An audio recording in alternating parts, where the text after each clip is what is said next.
Ike, I'll let you hear my opening.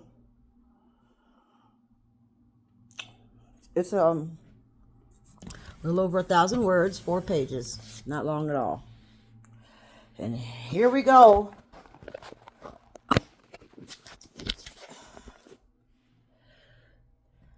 And I'll see what I can do with this, because this will mean that I am going to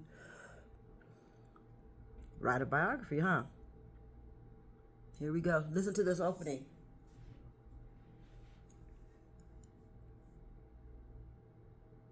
Tanya L. Cummings. Ops, wait, ops. 86. That's my address. Okay, y'all already know it though.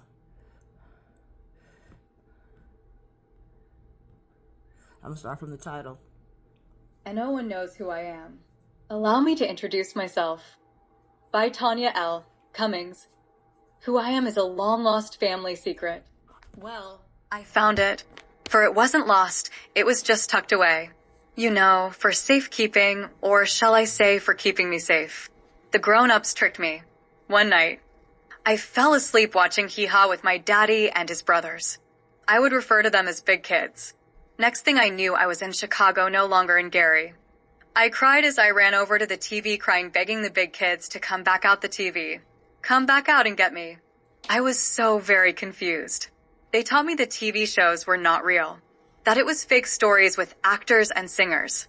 I had questions and was hushed, telling me the whole thing is fake, like baby dolls and toy trucks. I asked, if it is fake, why do they shrink real people and put them in the TV? I asked, why do they not come back big and get out the TV? I don't think I am supposed to be here. They left me with the mean lady, named Michelle. Michelle is my mother, and she does not like or want me. In fact, I think she hates me, and I don't know why. Why do I feel like I am no longer who I really am? Who am I now, and why am I? They tried really hard to beat me out of me. I decided to pretend not to be me, to be who they tell me I am, and what they tell me I no longer am. Then one day I decided my name must be Michael, since for some unknown reason I knew a name song. One day, unexpectedly, I started singing it. You see, I was learning songs to spell people's names. I then asked how to spell my daddy's name. Michelle laughed and asked me, what is your daddy's name? I started singing, my name is Michael, I got a pickle, shiny ass, a nickel. When I get married, I'll already have a newborn babe. When I say Michelle was flabbergasted, is an understatement. How did you learn that song? Asked Michelle.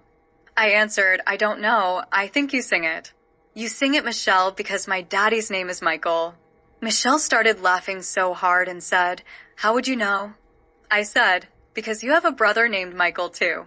I said, there are 2 Michaels, one is your brother, and the other one is my daddy, the one you want to marry. That is when my Nana said, I told you not to be writing songs and singing them in place of a lullaby. Suddenly, laughter filled the room.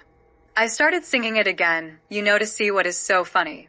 They fussed at me and told me not to mention it again. That the song about my daddy is nasty, and I started to feel a type of way. Unable to describe it then.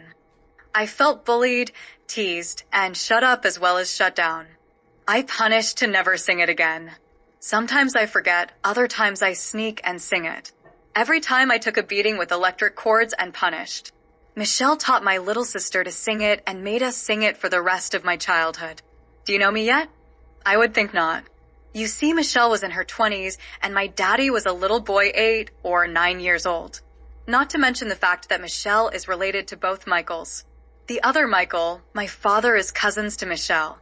I say Michelle being that is what they raised me to call her.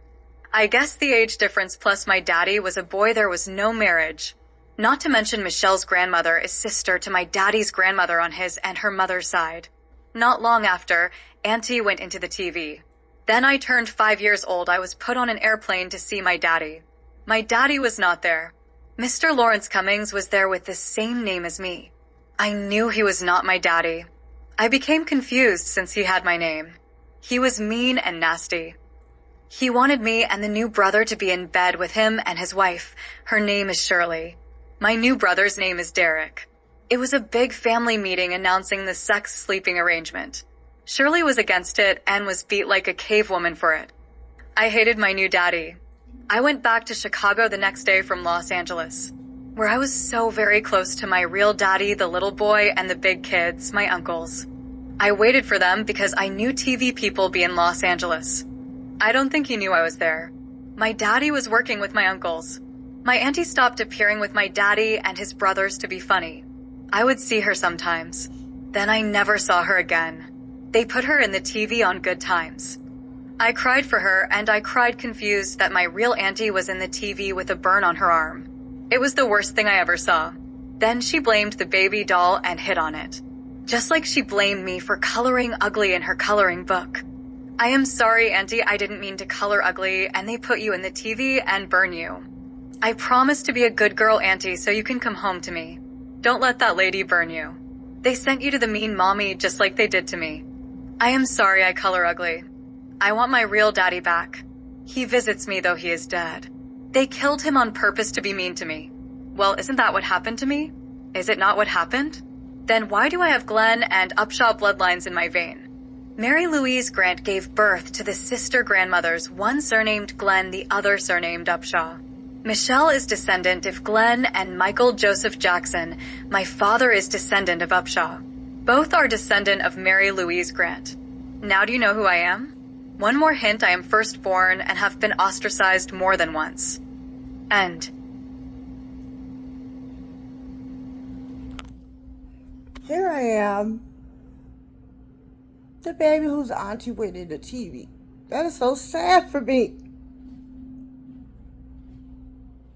That's why I can't read it myself yet.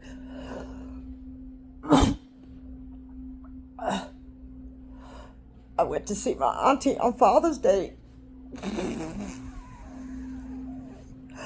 I took the little girl in the story with me. The big girl ain't crying, but the little girl cries real bad. Emma, stop crying. Oh, say it, sir.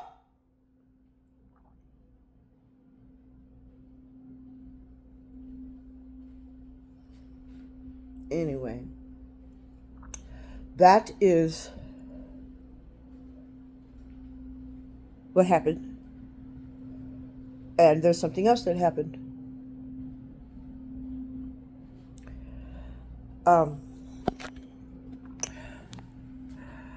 My cousin that's dead, he happened.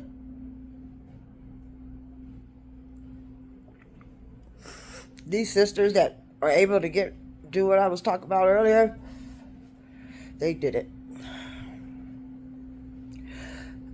I don't know. I guess they was interested in them nickels. Now you can look it up. There are times when 8-year-old boys can impregnate you. They have ejaculations. It's just a matter if there's any sperm in their semen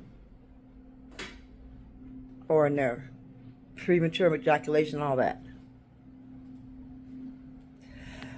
And apparently that's Michael Jackson, because here I am.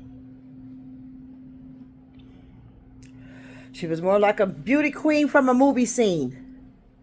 That's the song that explains the birth of my cousin. And I never knew the words exact until now that I'm sharing it with you guys. But when I was in 10th grade, in that song about me having been to the doctor with the fever, all of that happened after this, what you just heard. It may not have happened before them sending me to LA, because I believe I get the timeline mixed up around in there. But I know the stories very well.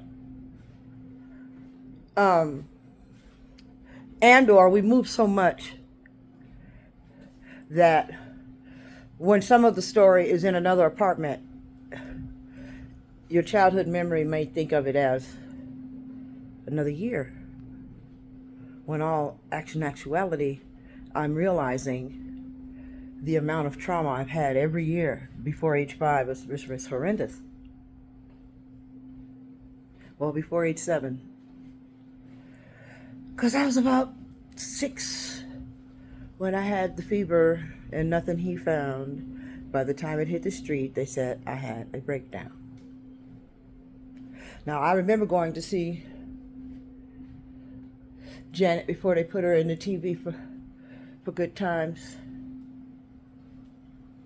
because they was trying to sell me into the music industry too. See, this story is also, I noticed my testimony came out just in time, right around when Cassie did what she did. I recognized that timeline was right on with it. That's when I recognized that this year something's going to go down, because how did I know? I didn't. I'm thinking the music industry chosen ones